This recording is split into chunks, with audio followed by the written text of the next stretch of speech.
Hello, everyone. Welcome back to another episode of the Awaken Your Legacy podcast. Today, I have a really special guest. And I say that every time, but this is really, truly a special guest.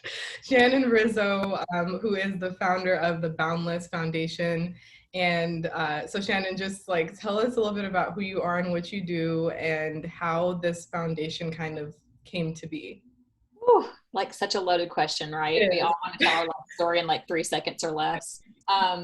The Boundless Foundation has a mission to educate children in rural areas in developing countries that don't have the opportunity to go to school. And so these children are actually following their parents around. They're working a farm or staying in the house with absolutely no education in the village. So no one has been educated.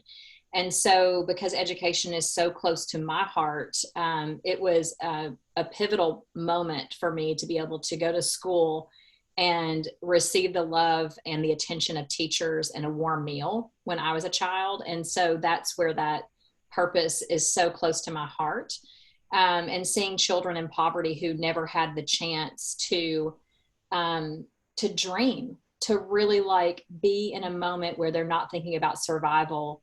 The foundation was built for that reason, and that's the reason that we build schools. And so, yeah, I'm the founder of the foundation. It's been in business for 1.5 years, and just elated at the progress that we have made and all the children that we're helping, which is changing communities and the future of some of these cities that we're developing in. Yeah. Just for those that are listening, because I know this, I was just informed of this, but how many schools do you have confirmed to build right now? I have to count on my fingers because it's happening so quick. I can't even. So we have two that we have finished.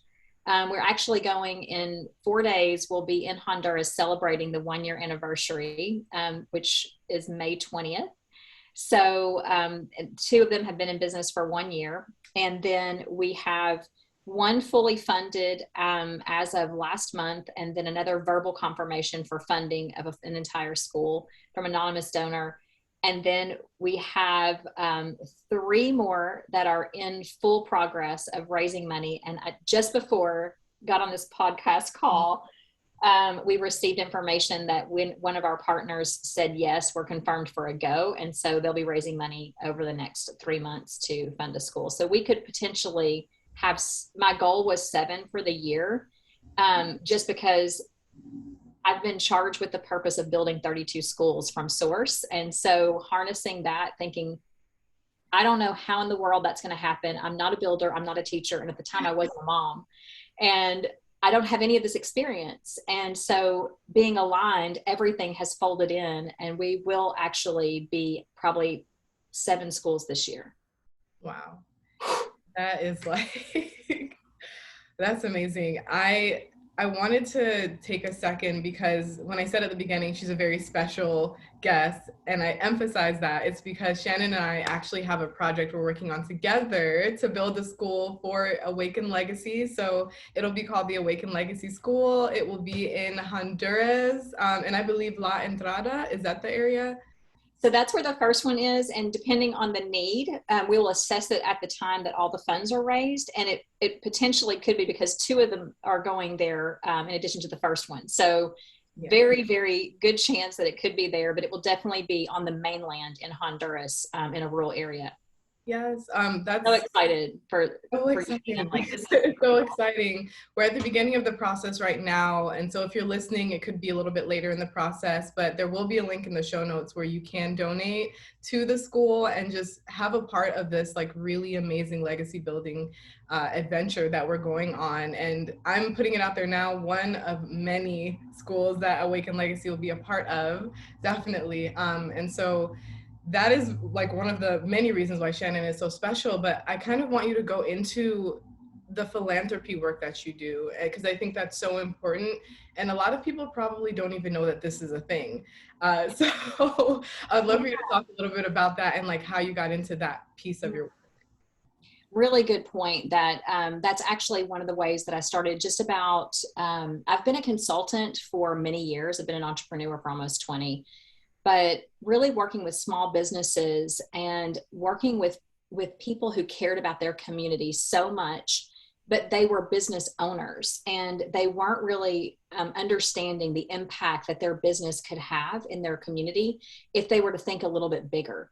And so as I gained information and experience with these small businesses, I really understood the need for, especially service-based businesses, the need for the hearts to connect and for a bigger purpose to be served was really underserved to the owner of the company, who was trying so hard just to keep the doors open or to innovate or adapt to changes in the economy. And goodness, with COVID, it was extremely relevant for people to really understand what they were doing and why they were doing it.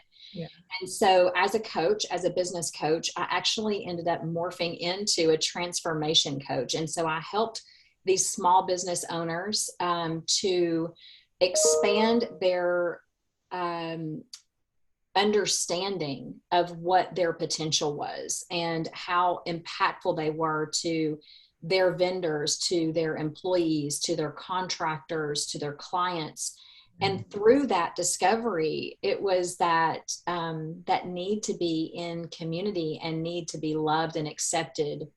And so by really diving into that, we transformed the lives of people who were living in a life where they weren't happy, they were frustrated, they were stressed out, they had anxiety, they weren't spending time with their families, to beautiful perspective of what life could be. And that we didn't have to wait until we were in our 60s or 70s or 80s to be able to give back. And so I started the foundation with the intention of raising money for uniforms for children to go to school. And so these business owners that I worked with were like, well, let me help raise money. What does it cost to send a kid to school? It's like $35. $35. Like we spend that at Starbucks during the week, you know, on a good week, right? And so for that, a kid could go to school for a year. And so they're like, well, what else could I do? And I found that they were actually contributing a part of their income to that. And it was for the global community that I was working in Honduras. And so it wasn't even their local community. So they were giving back to their employees, to their vendors. They were sustaining that ecosystem. And then they were additionally giving to another place they'd never even been to, halfway around the world. And I thought, that's philanthropy. Yeah. Like, that's what it is. It's like, it's just the fact that we're taking the time to gift our earnings, our income to a bigger purpose, to give it away, to just give it. And so philanthropy, I wanted to change the name and the way that people thought about philanthropists, are not just Bill Gates or, Elon Musk or whoever has started the biggest foundation ever. It is that if you give $2 of your income that you earned to a purpose of gifting to someone else for them to have a better life, that's what philanthropy is. And so we're redefining what philanthropic endeavors are. And for $20 or $20,000 or $60,000, you can change the world. And so it's just redefining the platform of people to have a voice, to be connected at heart. And that's what the foundation is made for. So my coaching practice, I'm a philanthropic advisor.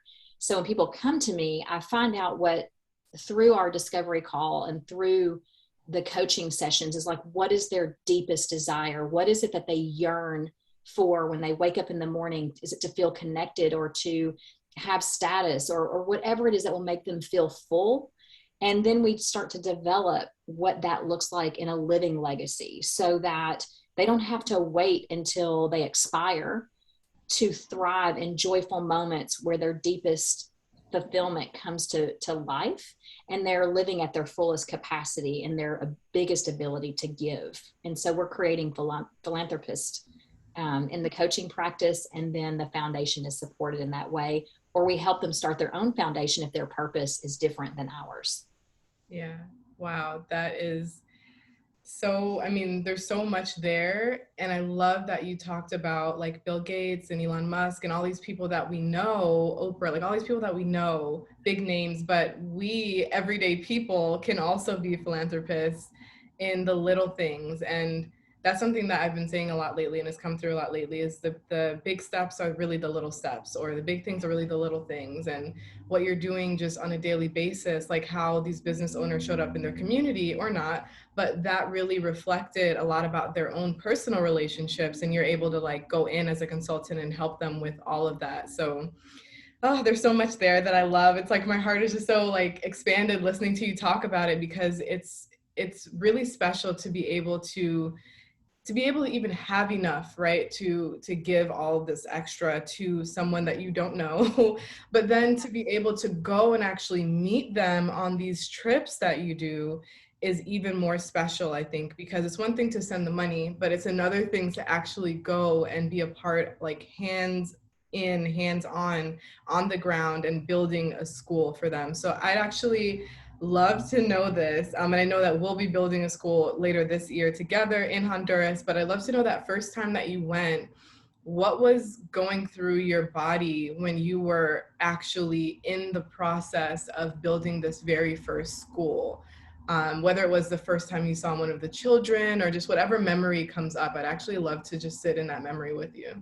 Oh, wow. What a great gift. Thank you for asking that. I'm going to cry. It just really,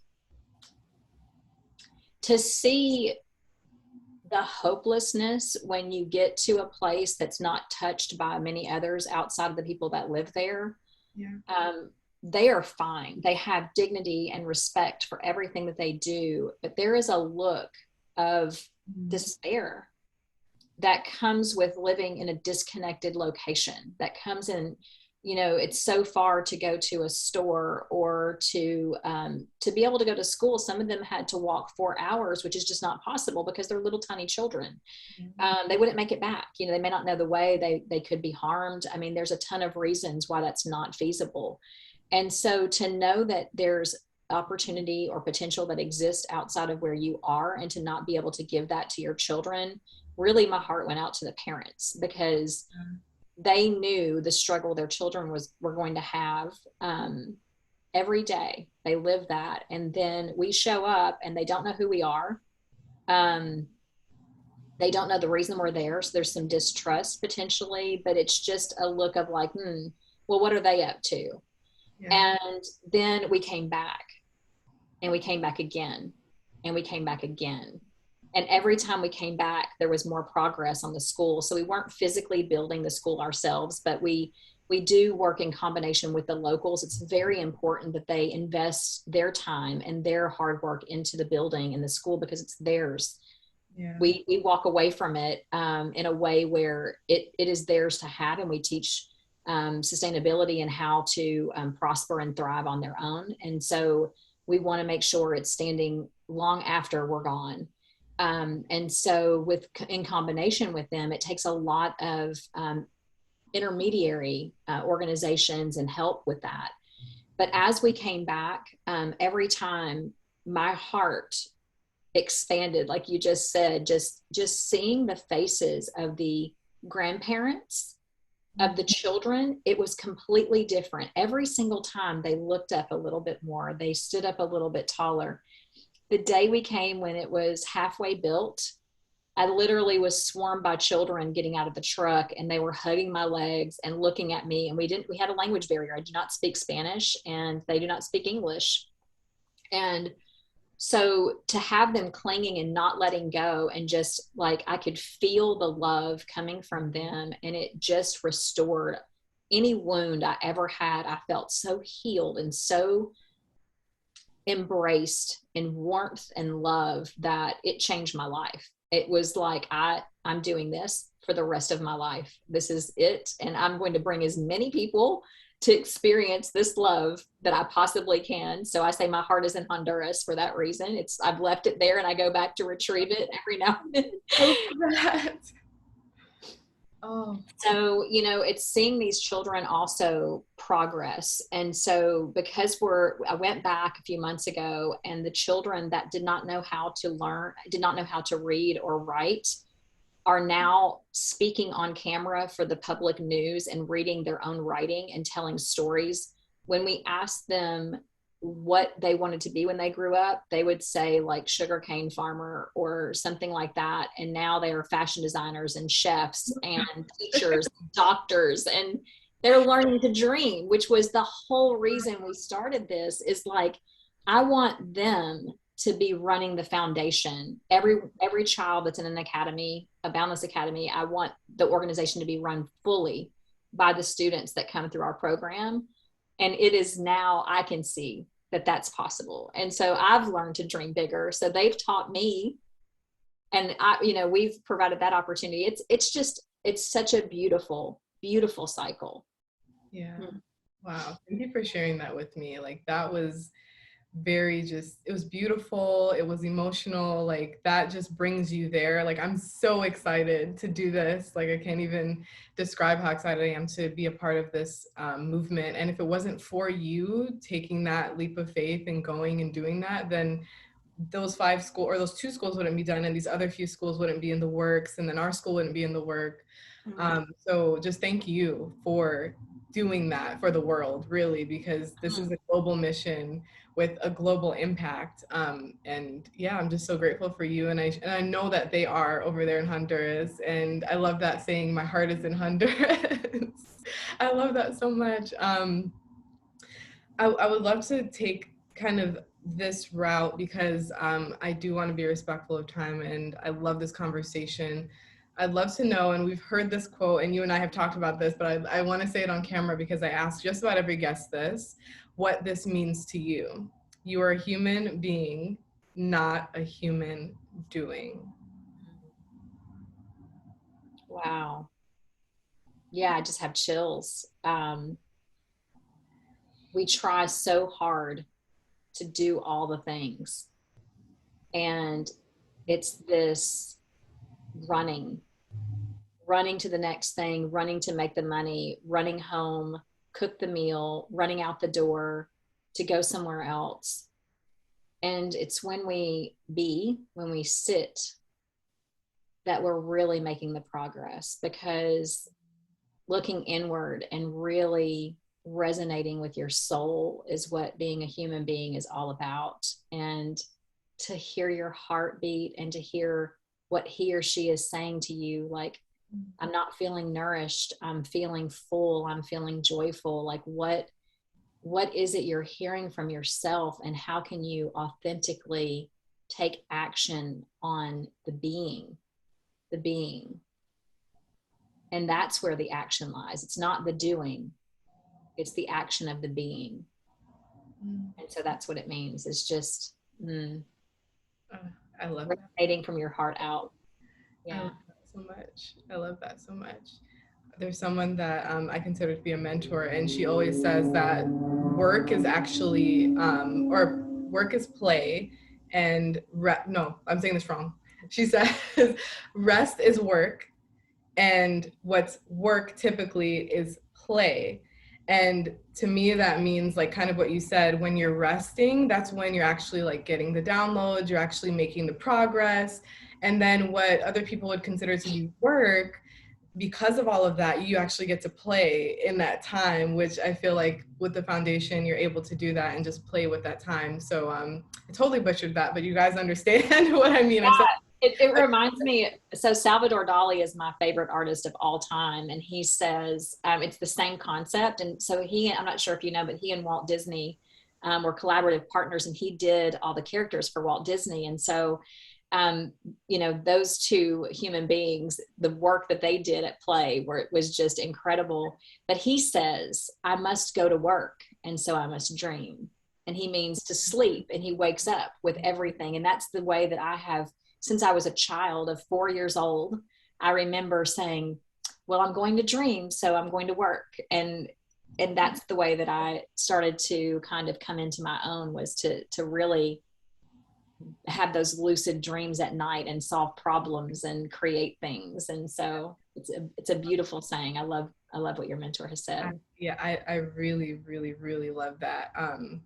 And like we both know that this dream work, like literal dream work that we both do is so important. Like my first company came to me in a dream. Like it's just so interesting how that is when we are actually working, when we're resting and we're allowing ourselves to just be. So I love your take on that quote because it really, when you hear it, something stirs in you when you hear a quote like that, because it either you're like, yeah, I'm a human being, or you're like, oh, I've been a human doing for a while and this is a little bit triggering for me. So I love that that quote is kind of polarizing in a sense, but really important for us to look at as individuals. Well, you kind of answered my next my next thing already, because you dropped that like bomb of wisdom. But my last thing to ask you is, what is a word of wisdom that you can share with everyone listening that's on your heart right now, that has either been passed down to you or is just coming straight through you, or maybe one of the children said to you? I mean, whatever is coming through your body right now. There's two things, and I'll try to be quick for time's sake. It is one is just mine is learn to lead with love, and I remind myself of that all the time. Is when I am feeling frantic in the doing, because we all have those moments. We get caught up again in the things that we're supposed to be doing, to fit in with society, or to do the job, or to live into a commitment that we have made for ourselves to someone else. And it is to learn to lead with love, meaning self-love. Sorry. Learning to lead with love and self-love first. And that's one of the hardest things I think for human beings to do is we always want to give to others. We always want to serve. But without that self-love component, we cannot love truly if we do not love ourselves. And so that's really a beautiful thing. And if it wasn't the love from source, one of the partners in Honduras, that's his name is Josiah. I asked him what love meant to him, and I was thinking he was going to tell me about his girlfriend. You know, he's 20 years old, and he said, "I know love because I know God's love, and He gave His only Son for us to be able to be here and to live the life that we have. So the love in my heart is to repay and to do and to be everything that I can for that." And it was a 5-minute conversation. I'm really making light of it, but it was the most beautiful thing that I've ever heard a man say. And he's only 20 years old. He's wise beyond his years. And he's been a part of every program that we have done since, because of that compassion. That's who we work with, are human beings like that. The ones who get it and they live in it and they are doing everything they can to make the world a better place for everyone else. Wow. I love that. That came from a 20-year-old. Like that is so powerful. So thank you for sharing both of those bits of wisdom. Learn to lead with love. Learn to lead with love. Yeah. And I'm going to sit with that for the rest of the day. That's actually conveniently what we named the Honduras trip. So when we go to build your school and to do the things, the trip is called Learn to Lead with Love. And so we do that. Wow, that is like a mic drop moment. That's perfect, a perfect way to wrap up this episode. And as I always say and want to say to you, your time is a gift. So thank you for gifting me with that today, and everyone that's listening, with your wisdom, your time, your energy, and just all the knowledge that you have around this process that a lot of people, I would say, probably think is not possible for them. And you've made it so simple. And, you know, by working with you, I've found that this is so much more simple than I thought it could be. That building a legacy, leaving a legacy, helping others to do the same in such a huge way, like that to me was such a gift. So thank you, thank you, thank you, thank you.